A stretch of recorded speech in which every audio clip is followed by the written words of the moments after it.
భీమా తీరన మోగిందిరా విజయ శంఖం.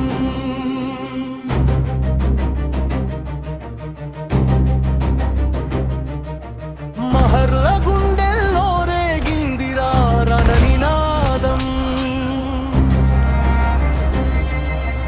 500 మంది వీరులు అరి వీర భయంకరులు, 28,000 సైన్యాన్ని మట్టి కరిపించిన శూరులు. జై భీమ్ జై భారత్.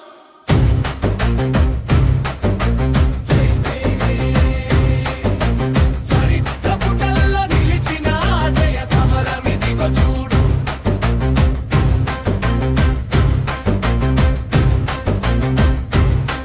అణచివేత సంకెళ్లను తెంచుకున్న పులులమ్మ వీరు,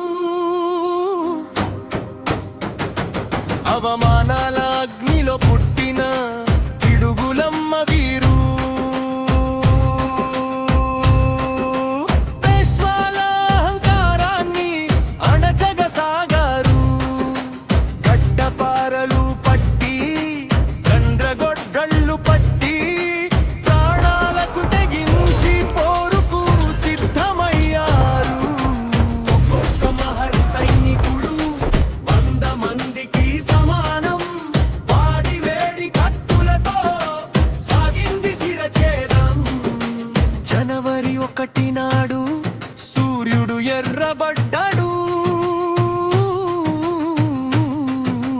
మహర్ల పోరాటం చూసి లోకం నివ్వెరపోయింది.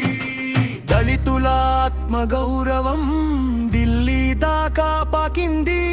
నడుముకు చీపురు కట్టి మెడకు కుండను తగిలించిన ఆ దుర్మార్గపు రోజులకు ముగింపు పలికిన రోజుది. అస్పృశ్యత సంకెళ్ళు తెగిపడిన శుభ ఘడియ ఇది. అది కేవలం యుద్ధం కాదు, అణగారిన వర్గాల గర్జన. అది కేవలం గెలుపు కాదు, అస్తిత్వపు విస్ఫోటనం. సిద్ధునక్ మహరి నాయకత్వంలో కదిలారు కథనానికి.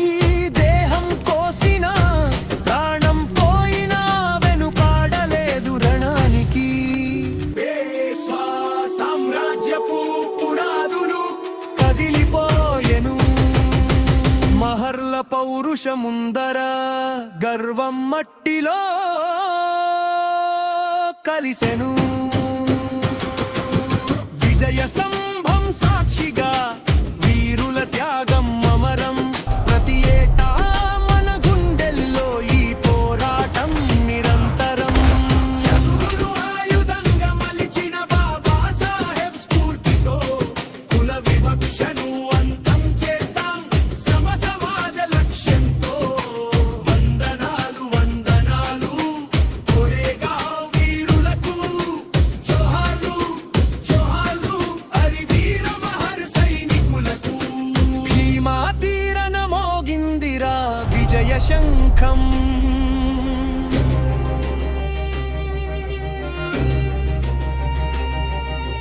మహర్ల గుండెల్లో రేగిందిరా రణనినాదం. చరిత్ర రాసింది మన రక్తంతో, మర్చిపోకు ఈ సత్యాన్ని.